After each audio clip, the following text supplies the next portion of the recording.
All right, let's look at an example of frequency distributions. Remember, we have two types of frequency distributions, grouped and ungrouped. So let's start with an ungrouped frequency distribution. Example, if I gave a quiz, and these were the quiz grades, the range of my quiz would not be a very wide range. So I may not want to group all of the scores. I might not want to group the scores in different categories. So I might just make a list.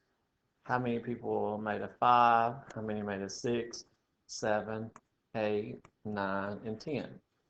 So a group would consist of one possible data value. So if I want to do a count, we have 1, 5. Sixes, we have 1, 6. We have 1, 2, 3 sevens. We have 1, 8. 1, 2, 3 nines. 1, 2 tens. So if this is the frequency,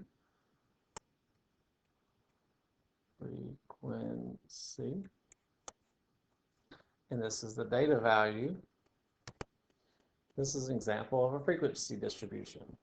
Now, it might be that we want to make a histogram out of that. So we might have, on our chart, we might have a bar for 5, 6, 7, 8, 9, and 10.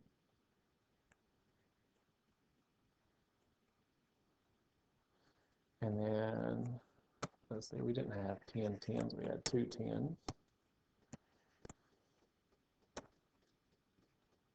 So then we would list frequencies on the y-axis. So 5, we had 1, 5, so our bar would be 1 unit tall. For 6s, we had 1, 6, so our bar would be 1 unit tall. For 7s, we're 3 units tall. For 8s, we're 1. For 9s, we're 3. For 10s, we're 2. So we'd have this example of an ungrouped frequency distribution. This is a histogram. This is a histogram for ungrouped frequency. Now we could, not histograph, histogram. We could make these relative frequencies. Notice we have 1, 2, 3, 4, 5, 6, 7, 8, 9, 10, 11 data values. So if we're at a height of 1, that means 1 out of 11 fit that category. So 1 out of 11, that's basically 9%. 2 out of 11, that's roughly 18%. 3 out of 11, 27%. 4 out of 11, 4 out of 11, about 0.36. Yeah, about 36%. So we could list the actual frequencies.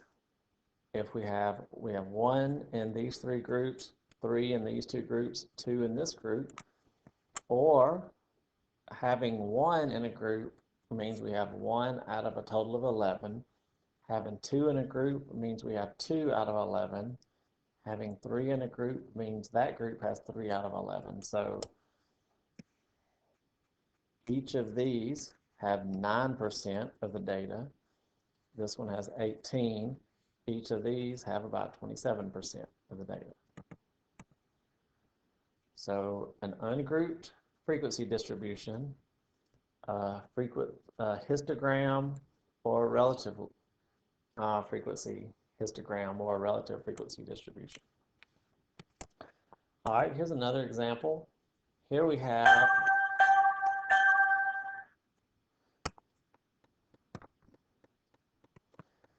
battery is about to die. I had to plug my computer back up. Here we have a group of test grades. And notice for any one test grade, most test grades occur at most one time. There are a few, such as 71s, that happen more than once. But in general, out of all of these test scores, most of them don't repeat. So instead of having each group consist of one specific test value, we might break these up into categories. So notice our lowest is 64, our highest is 100. Now, as a rule of thumb, a good number of groups or classes or bins to have when we make our frequency distribution is the square root of the number of data points. However many data points we have, if we take the square root of that number, that'll give us a good approximation for how many classes we should have. We don't always have to go exactly by that. Some data falls into categories pretty well that might be more groups or fewer groups, but that's a good starting point. Notice, since these are test grades, often we group things into A, B, C's, D's, and F's. But one thing we do want to be careful with, when we do a grouped frequency distribution, each group or each class needs to be an equal width. So A's, B's, C's, D's, those are equal widths. And A goes from 90 to 100. A B goes from 80 to 90. C goes from 70 to 80. A D goes from 60 to 70.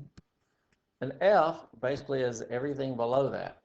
So instead of, there might be times that we do group all of those things below that into one category, but we might want to be more specific for our Fs.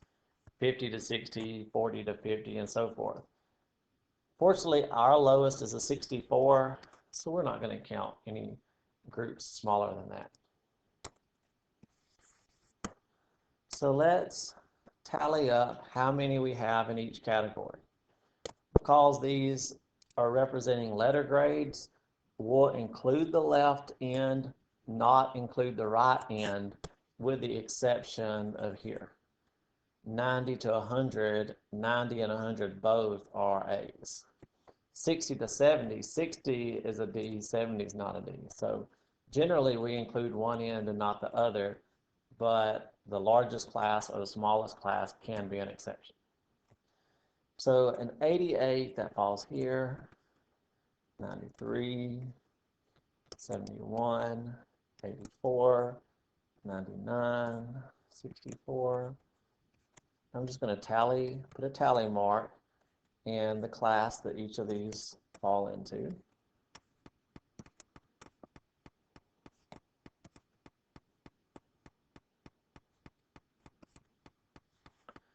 So we have 1 in the first class, 5 in the second class, 4 in the third, 4 in the fourth. So this is a pretty even distribution. If we wanted to make that into, so this is our frequency. This is a grouped frequency distribution because we have groups instead of single values. If we wanted our relative frequency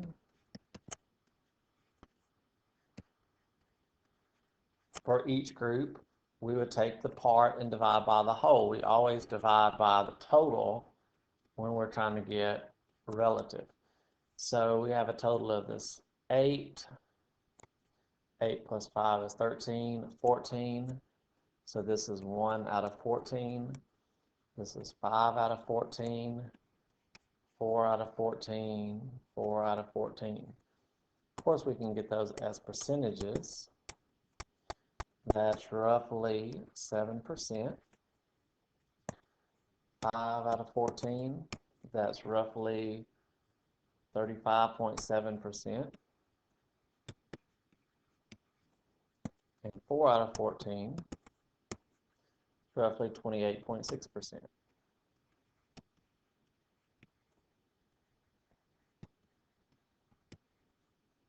So we have the frequency for each category. We also have the relative frequency for each category. So if we were to make a histogram, we could use either means we wanted. So let's just do ours with the frequency. Well, with last one we did with frequency, we'll do this one relative frequency. So we're 60, 70, 80, 90, 100. Our largest relative frequency is 35.7.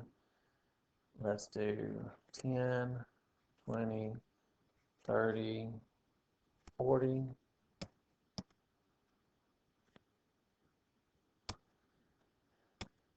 So if the first category, from 60 to 70, if that's 7%, that's somewhere approximately there. 70 to 80, that's about 35.7, so that's 30, 35.